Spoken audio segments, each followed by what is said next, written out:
Mis padres me veían como su plan de jubilación, hasta que los corté para siempre.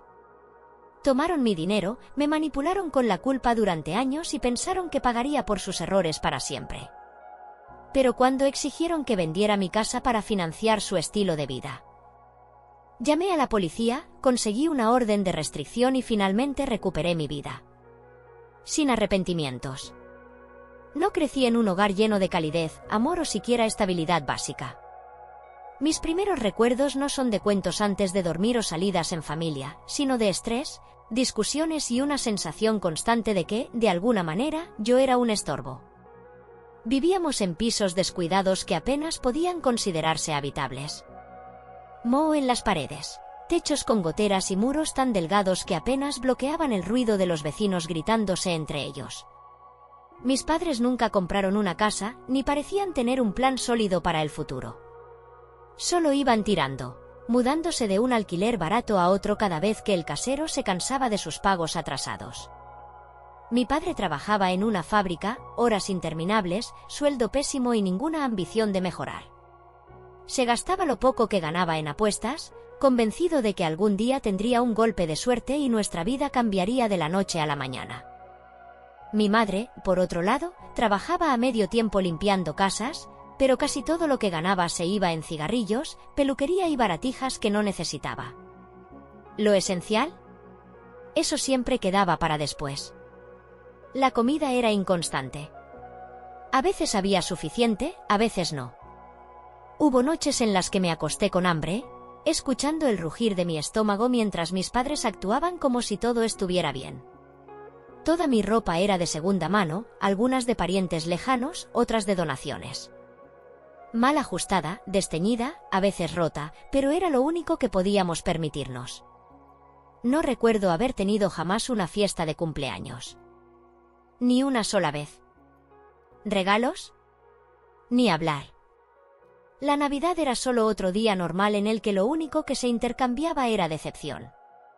Pero a pesar de todo esto, mis padres nunca se vieron a sí mismos como el problema.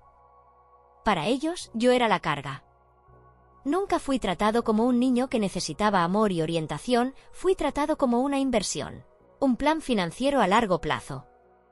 Mis padres no me tuvieron porque querían un hijo.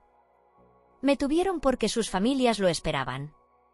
En nuestra cultura, decidir no tener hijos era prácticamente impensable, y ellos cedieron a esa presión. No fue por amor, no fue por querer formar una familia, fue por cumplir con lo que se esperaba de ellos. Desde el momento en que pude entender palabras, mis padres me inculcaron una sola idea: tú nos sacarás de esta miseria. Se suponía que yo era su boleto dorado. Creían que si estudiaba lo suficiente, trabajaba lo suficiente y conseguía un buen empleo, podría sacarlos de la pobreza. No importaba lo que yo quisiera en la vida. Mi éxito no era mío, era para ellos. Mis padres me lo recordaban a diario. Te criamos, así que nos lo debes. Solo te pedimos que nos cuides cuando seas grande. ¿Otros hijos les compran casas a sus padres? ¿Por qué tú no puedes hacer lo mismo? Incluso antes de que fuera lo suficientemente mayor para trabajar, me dejaron claro que mi vida no era mía. Cada buena nota que sacaba era su logro. Cada éxito académico era su victoria. Y si fracasaba, era mi culpa, y los estaba decepcionando. No me motivaban a estudiar porque les importara mi futuro. Me presionaban porque esperaban un retorno de inversión. Creo que en el fondo siempre supe que mis padres no me querían de verdad. No de la forma en que los padres deberían querer a sus hijos. La versión de paternidad de mi padre era el silencio y las reglas estrictas. Si hacía demasiado ruido, me castigaban. Si pedía algo que no podíamos pagar, era egoísta. Si lloraba, me decían que madurara porque la vida no era justa. Mi madre era un tipo diferente de tóxica. Era una experta en manipulación emocional. Si alguna vez me atrevía a expresar mis sentimientos, los usaba en mi contra. ¿Tú crees que a nosotros nos gusta vivir así? Hemos sacrificado tanto por ti y así es como nos pagas. Si nos amaras, querrías ayudarnos. A medida que crecí, la manipulación se volvió financiera. Recuerdo la primera vez que me pidieron dinero. Apenas tenía 16 años y trabajaba a medio tiempo después de la escuela para ahorrar para la universidad. Tal vez tenía unos pocos cientos de euros ahorrados, nada especial. Mi madre se enteró y enseguida vino a mí, fingiendo una emergencia. Me dijo que no podían pagar el alquiler ese mes y que si no les daba mis ahorros, nos quedaríamos en la calle. Me asusté. No podía dejar que eso pasara. Así que, sin dudarlo, le entregué todo lo que tenía. Más tarde descubrí que el dinero del alquiler, en realidad se había ido a pagar las deudas de apuestas de mi padre. Esa fue la primera vez. Pero no fue la última. Cada vez que necesitaban dinero, era una emergencia. Siempre alguna factura urgente, algún gasto inesperado, algo que solo yo podía solucionar. Y si alguna vez dudaba, me convertía en la hija ingrata y egoísta que no se preocupaba por sus padres. Cuando cumplí 18 años, me di cuenta de algo aterrador. Mis padres no me veían como su hija. Me veían como un cajero automático ambulante. Si la infancia se supone que está llena de días despreocupados y recuerdos felices, entonces claramente no recibí el memorándum. Mi infancia no se trató de diversión, se trató de sobrevivir. Desde el momento en que empecé la escuela, me di cuenta de que era diferente a los otros niños. No por mi personalidad o mis intereses, sino por lo que me faltaba. Los demás niños tenían ropa limpia, almuerzos preparados y padres que realmente asistían a los eventos escolares. Yo tenía ropa de segunda mano desgastada y un nudo constante en el estómago, ya fuera por hambre o ansiedad. Olía diferente, el jabón y el champú eran lujos en casa, así que la higiene era irregular. Mi pelo siempre estaba desordenado. Mis zapatos siempre estaban rotos y mis útiles escolares eran cualquier cosa que pudiera encontrar. Los niños notan esas cosas. Notan cuando alguien no es normal. Y cuando los niños lo notan, no lo dejan pasar. Me convertí en un blanco fácil para el acoso escolar. No eran solo bromas ocasionales, era un tormento diario. Algunos niños se burlaban de mi ropa, otros hacían comentarios sobre cómo olía. Algunos se negaban a sentarse a mi lado, como si la pobreza fuera contagiosa.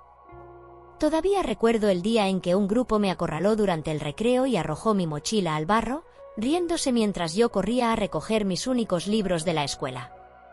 Pero el peor día fue cuando me rompieron las gafas. Tenía una vista terrible, pero mis padres se negaron a comprarme gafas durante meses, sin importar cuánto suplicara. Cuando finalmente cedieron, no fue porque les importara, fue porque estaban cansados de oírme quejarme. Y luego, solo unas semanas después, un grupo de niños pensó que sería divertido partirlas por la mitad. Me sentí devastado. Sabía que si iba a casa y le decía a mis padres, me culparían por ser descuidado. Habría tenido que pasar meses, quizás años, sin poder ver bien otra vez. Por suerte, un profesor lo notó y discretamente me ayudó a reemplazarlas sin que mis padres se enteraran. Ese profesor probablemente salvó mi educación. La comida nunca fue una garantía en nuestra casa. Algunas noches comíamos relativamente bien. Otras, fingíamos que no teníamos hambre para no admitir que no había nada para cenar. Aprendí desde muy temprano a racionar lo poco que teníamos. Si sobraba algo, comía menos para poder guardarlo para después. Bebía agua para llenar el estómago. A veces, incluso mentía y decía que no tenía hambre para que mis padres no se molestaran conmigo por pedir más. ¿Atención médica? Eso era un chiste. Si me enfermaba, me decían que durmiera y se me pasaría. Si tenía fiebre, tenía que aguantarla porque no había dinero para un médico. Una vez tuve una infección de oído horrible que duró semanas. El dolor era insoportable, pero mis padres lo ignoraron. Cuando finalmente recibí atención médica, el doctor dijo que tuve suerte de no haber perdido la audición. ¿Y la ropa? Usaba lo que encontraba. A veces, un abrigo viejo de un primo que olía a naftalina. Otras, un pantalón tan roto que apenas podía llamarse pantalón. Recuerdo que una vez, en la escuela, hicieron una colecta de caridad y me dieron un par de zapatillas nuevas. Eran 2 tallas más grandes, pero las usé con orgullo porque, por primera vez, tenía algo nuevo. Lo peor de todo es que no tenía que ser así. No éramos ricos, pero tampoco tan pobres como para pasar hambre. El problema no era la falta de dinero, era como mis padres decidían gastarlo. Mi padre tenía una adicción al juego. No era del tipo que apostaba grandes sumas esperando un premio gordo. Era del tipo que desperdiciaba todo en pequeñas apuestas sin sentido. Pasaba horas en bares con tragaperras, perdiendo lo que debería haber ido para el alquiler, la comida o los recibos. Y cada vez que perdía, juraba que sería la última vez. Nunca lo era. Mi madre tenía sus propios vicios. No apostaba, pero tenía una habilidad impresionante para gastar dinero que no teníamos. Siempre tenía las uñas hechas. Nunca le faltaban cigarrillos.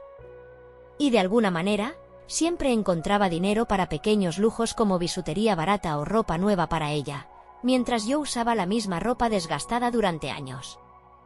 Una vez, cuando tenía unos 10 años, le pedí una tarta de cumpleaños. Solo una pequeña. Nunca había tenido una, y pensé que tal vez, solo tal vez, ese año sería diferente. Mi madre me dijo que no podíamos permitirnos algo tan innecesario. 2 días después, llegó a casa con unas botas nuevas. Ese fue el día en que dejé de pedir cosas. Mis padres no estaban en la ruina, eran irresponsables.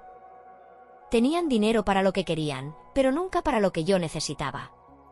Y lo peor de todo, actuaban como si fuera mi culpa necesitar cualquier cosa. Desde que tuve memoria, mis padres me inculcaron una sola idea: tu única salida es a través de los estudios. No era un consejo nacido del amor o del deseo de verme triunfar, era una orden. Para ellos, yo no era una persona con sueños o ambiciones propias. Yo era una inversión, un sueldo futuro. Y durante años, me lo creí.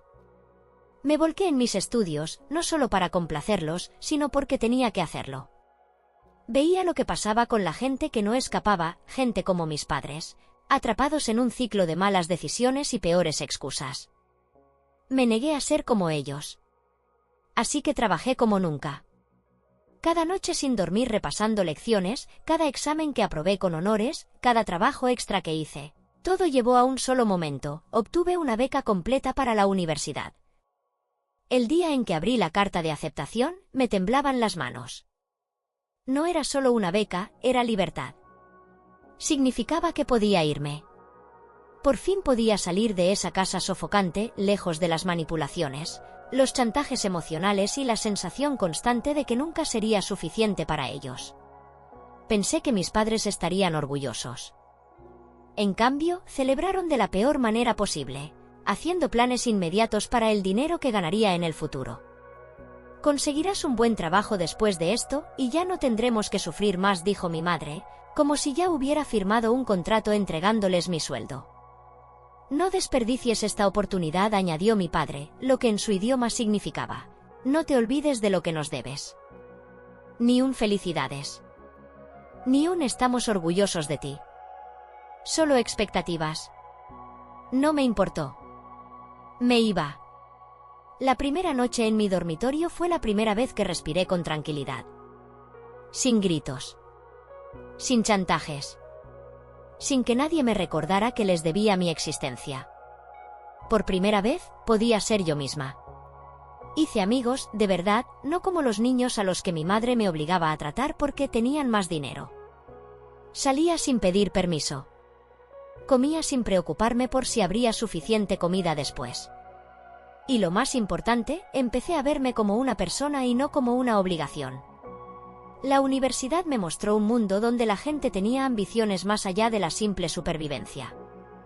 Mis compañeros hablaban de sus sueños, viajar, tener carreras, desarrollar hobbies, y me di cuenta de que nunca había tenido permitido pensar en esas cosas para mí misma. No solo estaba escapando físicamente de mis padres, estaba desaprendiendo todas las mentiras que me habían dicho sobre quién era y lo que les debía. Y por primera vez, comprendí algo importante. No les debía nada. Durante los primeros meses, mantuve la distancia con mis padres. Las llamadas eran breves, las actualizaciones vagas. Iba con cuidado. Pero siempre encontraban la forma de arrastrarme de nuevo. Conseguí un trabajo a medio tiempo en el campus. Nada lujoso, solo lo suficiente para cubrir mis gastos personales sin depender de nadie. Se sentía increíble. Por primera vez, estaba ganando mi propio dinero y tomando mis propias decisiones. Hasta que un día, me llamó mi madre. «Nos enteramos de que tienes un trabajo», dijo con tono casual. Sentí un nudo en el estómago. No se los había contado. Sabía que no debía compartir nada sobre mi situación económica. Alguien, probablemente un familiar que pensaba que ayudaba, debió habérselo dicho. Intenté disimular, pero a mi madre no le importaba. «Estamos pasando dificultades», suspiró con dramatismo. «Tu padre y yo podríamos usar un poco de ayuda». Y ahí estaba la verdadera razón de la llamada. Me negué. Les expliqué que necesitaba el dinero para mis estudios, que apenas me alcanzaba para mis propios gastos. Pero mis padres no escucharon nada de eso. En su lugar, desataron una avalancha de chantaje emocional. «Después de todo lo que hemos hecho por ti, te alimentamos, te vestimos y ahora no puedes ayudarnos. Te crees mejor que nosotros solo porque vas a la universidad». Luego vinieron las amenazas. «Si no envías dinero, iremos a tu universidad», advirtió mi padre. «Hablaremos con tus amigos, con tus profesores. Que todos sepan lo desagradecida que eres». Entré en pánico. Lo último que quería era que mis padres aparecieran y me humillaran. Así que cedí. Les envié dinero. No mucho al principio, pero suficiente para que se callaran. Y así, el ciclo comenzó otra vez. Sabían que me tenían atrapada. Y yo sabía, en el fondo, que esto era solo el principio. Ojalá pudiera decir que me mantuve firme, que les dije no y me alejé para siempre, pero no fue así. El primer pago fue pequeño. Solo lo suficiente para evitar que me llamaran y amenazaran con aparecerse en mi universidad.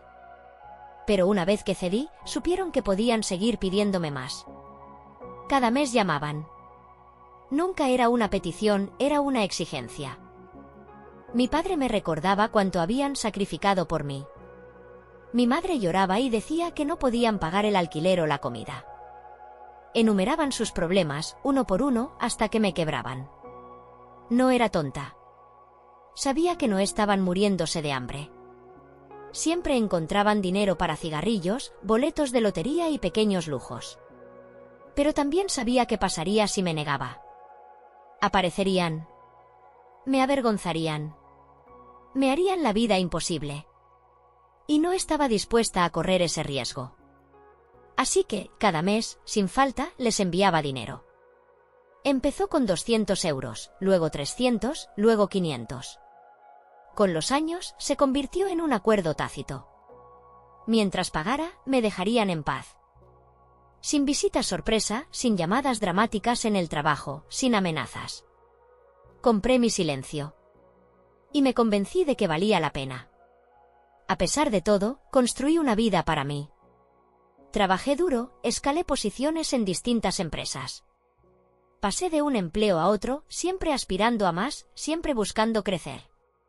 Conseguí ascensos, aumentos de sueldo, mejores oportunidades, las tomé todas. Me rodeé de gente influyente. Aprendí a moverme en el mundo profesional y lentamente me convertí en la persona que mis padres nunca pensaron que sería. Viajé. Hice amigos de verdad, personas que no me veían como una cuenta bancaria con patas. Por primera vez, entendí lo que era disfrutar la vida sin el peso constante de la supervivencia. Cuanto más éxito tenía, más me distanciaba de mis padres. No los visitaba. Mantenía las conversaciones breves. Nunca les decía que también me iba porque sabía lo que pasaría. Si pensaban que tenía dinero, pedirían más. Así que lo minimicé. Les hice creer que apenas me mantenía a flote. Seguí enviando los 500 euros al mes porque era más fácil que lidiar con ellos. Era una transacción. Pagaba para que se mantuvieran fuera de mi vida. Y durante más de 12 años, funcionó. Hasta que, después de años de esfuerzo, hice algo que nunca creí posible. Compré una casa. No un apartamento de paso, no un lugar temporal, una casa propia. Pasé mi infancia mudándome de un alquiler barato a otro, sin un espacio que realmente fuera mío. Pero ahora, por fin, tenía algo que me pertenecía. Invertí todo en hacerla perfecta. Elegí los muebles, la decoración, cada detalle que la hacía sentir como un hogar. Y por primera vez en mi vida, decidí celebrarlo. Hice una fiesta de inauguración. Invité a amigos, compañeros de trabajo, a la gente que se había convertido en mi verdadera familia a lo largo de los años. Compartí fotos en redes sociales, orgullosa de lo que había logrado. Ni siquiera lo pensé 2 veces. Por una vez, no estaba escondiéndome. Por una vez, no estaba pensando en mis padres. Debería haber sabido que era un error. Porque en cuanto lo vieron, todo cambió. Debería haber sabido que no debía publicar fotos. Durante 12 años fui cuidadosa, nunca compartí demasiado, nunca dejé que mis padres supieran lo bien que me iba. Pero en el momento en que bajé la guardia y publiqué sobre mi nueva casa, lo vieron. Y, de inmediato, regresaron. Todo comenzó con una llamada de mi madre. Ni siquiera pensé antes de contestar, tal vez, en el fondo, esperaba que me felicitara, aunque fuera por compromiso. En cambio, lo primero que dijo fue: ¿así que te compraste una casa grande y bonita, y ni siquiera pensaste en invitarnos? Su voz estaba cargada de reproche, como si hubiera cometido un crimen imperdonable. Suspiré, ya sintiéndome agotada. Mamá, les envío dinero todos los meses. Eso es más que suficiente. Aparentemente, esa fue la respuesta equivocada. Porque lo que siguió fue un monólogo interminable sobre cómo los había abandonado, como otros hijos. Trataban a sus padres con amor y respeto, y como yo era la única lo suficientemente egoísta para vivir en el lujo mientras ellos sufrían. Luego soltó la verdadera razón de la llamada. Mi padre tenía cáncer. Sentí que el estómago se me hundía. Por un momento, no supe cómo reaccionar.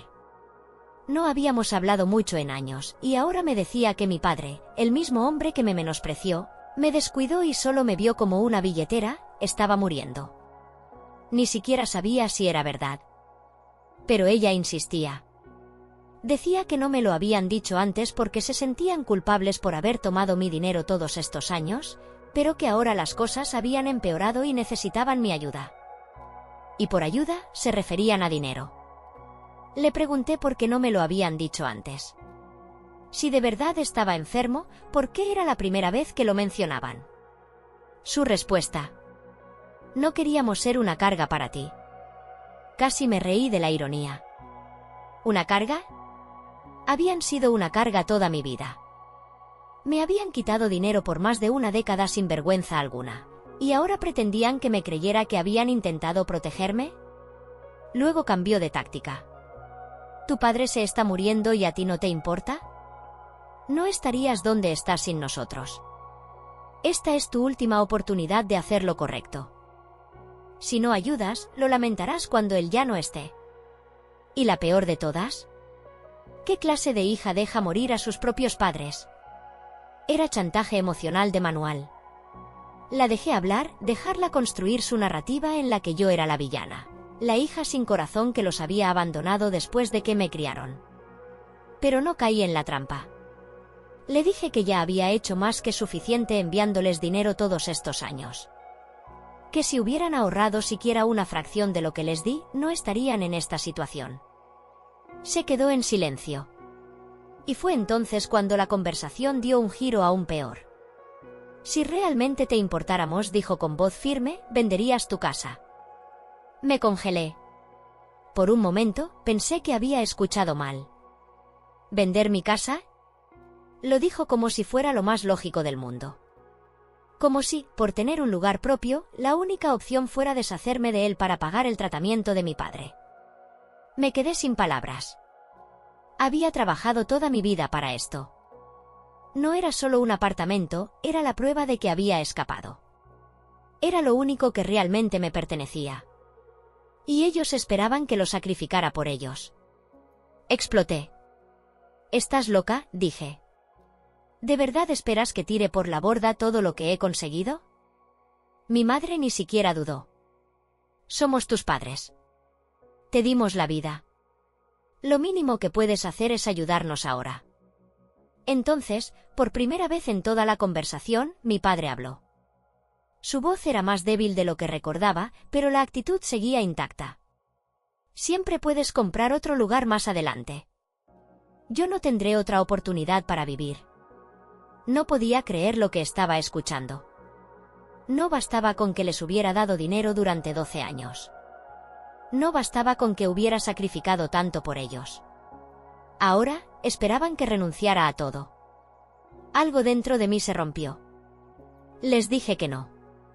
No solo no, les dije que esta era la última conversación que íbamos a tener. Ya han tomado suficiente de mí, les dije. Se acabó. Mi madre empezó a llorar. Mi padre intentó discutir. Pero no escuché nada más. Colgué el teléfono. Y por primera vez en mi vida me sentí libre. O al menos, eso pensé. Porque unos días después, aparecieron en mi puerta. Pensé que colgarles sería el final. Pensé que después de 12 años de pagos silenciosos, después de todas las veces que cedí solo para mantenerlos lejos, finalmente entenderían que estaba harta. Me equivoqué. Durante los días siguientes, mi teléfono no paró de sonar. Mi madre no se rendía, alternando entre manipulaciones emocionales y amenazas directas. No puedo creer que estés haciendo esto con tu padre muriéndose. Lo lamentarás cuando ya no esté. ¿Cómo puedes vivir en esa casa enorme sabiendo que nosotros estamos sufriendo? Si no vas a ayudar, tal vez debamos ir a verte y hablar en persona. Esa última frase encendió todas mis alarmas. No respondí. Bloqueé sus números. Bloqueé a cada pariente que intentó contactarme. Me repetí que no se atreverían a aparecerse. Y entonces, un sábado por la mañana, lo hicieron. Estaba en casa, disfrutando mi café, cuando sonó el timbre. No esperaba visitas, así que revisé la cámara de seguridad. Y ahí estaban. Mi madre y mi padre, parados frente a mi puerta. Sentí que la sangre se me helaba. Abrí la puerta solo un poco. Lo suficiente para hablar, pero no para que intentaran entrar. ¿Qué están haciendo aquí?, pregunté, con una voz más fría de lo que jamás había usado. Mi madre me sonrió con dulzura fingida, como si no hubiera pasado la última semana tratando de manipularme por teléfono. Solo queremos hablar. Mi padre se veía débil, frágil, pero sabía mejor que dejarme llevar por la lástima. Su presencia no era por reconciliación. Era para conseguir lo que querían. Ni siquiera les di oportunidad de empezar. No, dije con firmeza. Ya les dije que no les voy a dar nada. Y ahí fue cuando dejaron de fingir. La sonrisa de mi madre desapareció. Su cara se deformó con furia. «Eres una maldita ingrata», escupió. «¿Te dimos todo y no puedes ni ayudar a tu propio padre?» Mi padre, con su papel de hombre enfermo, suspiró dramáticamente. «No me queda mucho tiempo. Vas a arrepentirte de esto cuando me haya ido». No se movían. No se iban. Entonces mi madre soltó su última exigencia. «Déjanos quedarnos contigo». Lo dijo como si ya estuviera decidido. Como si no tuviera elección. «Solo hasta que tu padre termine su tratamiento», continuó. «Tienes más que suficiente espacio. Es lo mínimo que puedes hacer». Algo dentro de mí estalló. Toda mi vida habían tomado de mí. Se llevaron mi infancia, mi dinero, mi paz mental. ¿Y ahora querían mi hogar también? Reí, un sonido seco, sin humor. Ni en 1.000.000 de años. La cara de mi madre se puso roja. «Entonces consíguenos un sitio. No podemos volver a casa ahora que tu padre necesita tratamiento. Nos quedaremos aquí, te guste o no». Y ahí lo entendí, no era una petición. Ya habían decidido que se quedarían. No discutí. No gasté más aire intentando hacerles entender. En su lugar, cerré la puerta. Y llamé a la policía. Los vi a través de la cámara de seguridad mientras mi madre golpeaba la puerta, gritando que era una hija horrible, que los estaba abandonando, que haría que todos supieran lo despiadada que era. Mi padre solo se quedó ahí, sacudiendo la cabeza como si yo lo hubiera traicionado. Cuando llegaron los policías, mis padres intentaron argumentar. Intentaron hacerse las víctimas. Pero yo tenía pruebas. Tenía sus mensajes. Sus llamadas. Las grabaciones de seguridad mostrando cómo llegaron sin invitación y se negaban a irse. Los oficiales les dijeron que se marcharan. Mi madre, todavía llena de rabia, se negó. Gritó: «Es nuestra hija.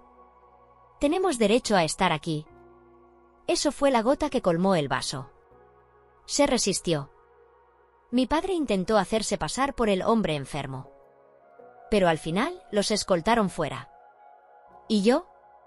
Yo terminé con todo. Esa misma tarde llamé a un abogado y solicité una orden de restricción. Corté el dinero. Corté el contacto. Finalmente, era libre. Y esta vez, no iba a mirar atrás. Después de que mis padres fueron expulsados de mi casa, me quedé en silencio. No había gritos. No había llamadas llenas de culpa.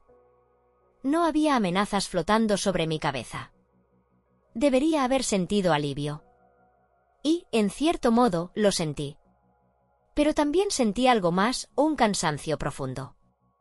No era arrepentimiento. No era tristeza. Era agotamiento. Durante años, había sido su proveedora, su chivo expiatorio, su saco de boxeo emocional. Cada decisión que tomé en mi vida fue moldeada por ellos, ya fuera para evitarlos, para apaciguarlos o para sobrevivirlos. Ahora, por primera vez, era realmente libre. Y me di cuenta de cuánto tiempo había permitido que mi vida estuviera dictada por personas que ni siquiera me veían como una persona. Pensé en la versión de mí misma que solía ser, la niña asustada, la estudiante perfeccionista, la joven adulta siempre mirando por encima del hombro, esperando la próxima exigencia. Y luego pensé en quién era ahora. Alguien que dijo no. Alguien que se fue. Alguien que rompió el ciclo. Toda mi vida intenté ser la buena hija, la que arreglaba todo, la que compensaba los fracasos de mis padres, la que se sacrificaba para que ellos no tuvieran que hacerlo. Pero eso no era amor. Eso era control. Y por fin había terminado con eso. Por supuesto, no todos lo entendieron. Cuando le conté a algunos amigos lo que había pasado, recibí reacciones mixtas. Algunos me apoyaron al 100%, diciéndome que hice lo correcto, que les di demasiadas oportunidades, que merecía ponerme a mí misma en primer lugar. Otros, no tanto. Pero es tu padre. Está enfermo. ¿No sientes culpa? Yo nunca podría cortar a mis padres, sin importar qué. Tal vez podrías ayudar con los gastos médicos, al menos. La gente adora opinar sobre cosas que nunca han vivido. La mayoría de los que me juzgaban nunca habían lidiado con padres tóxicos y manipuladores. Crecieron en familias donde el amor no era condicional, donde el apoyo no era una deuda que se tenía que pagar. No entendían lo que era ser tratado como una cuenta de ahorros en vez de como un hijo. Dejé de intentar explicarlo. Yo sabía la verdad. Sabía cuánto había dado. Y sabía que nada, ni el cáncer, ni las expectativas de la sociedad, me obligaba a seguir dándoles más. Los 500 euros al mes se acabaron. Siempre me dije que era más fácil pagarles para tener paz que enfrentar las consecuencias de negarme. Pero después de lo que hicieron, después de aparecerse en mi casa, después de exigir que vendiera mi hogar. Se acabó. Ya no iba a pagar por mi tranquilidad. Porque la verdadera paz no es algo que se compra. Es algo que se recupera. Y eso es exactamente lo que hice. Corté todo. Completamente. Sin dinero. Sin contacto. Sin culpa. Por primera vez en mi vida, no era la salvavidas de nadie más.